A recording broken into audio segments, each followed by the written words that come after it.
Episode 2 Fern and Pippin, the Plantain Patrol. It started with a sting.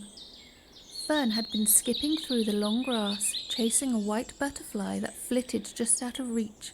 Pippin clung to her shoulder, eyes fixed on its shimmering wings. The summer air was thick with warmth and buzzing sounds. Suddenly, ow! Fern stopped and pulled up her sock.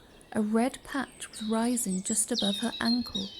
"Nettle," she murmured. Pippin scrambled down her arm and sniffed at the plant beside her.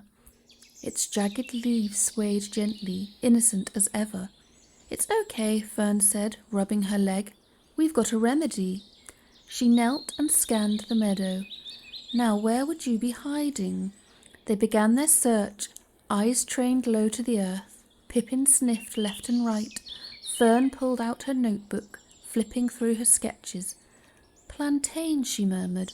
"Broad leaves, veins like a ladder, grows flat to the ground." After a few minutes of searching, Pippin gave a triumphant squeak. "Yes!" Fern knelt beside a rosette of plantain leaves. "You clever thing!"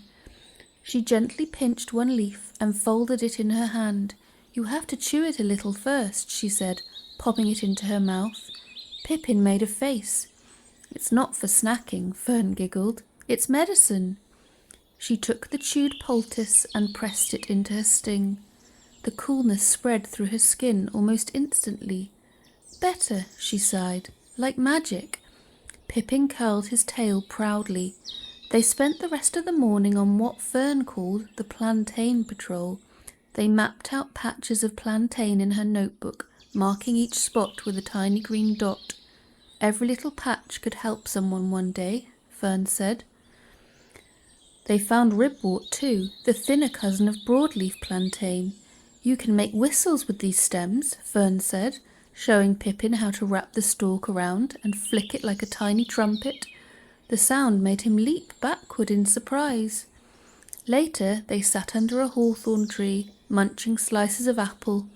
Fern added a new sketch to her book, a drawing of Pippin wearing a leafy plantain crown. "Plantain," she wrote beneath it, "nature's plaster, soothes stings, stops scratches, makes whistling fun."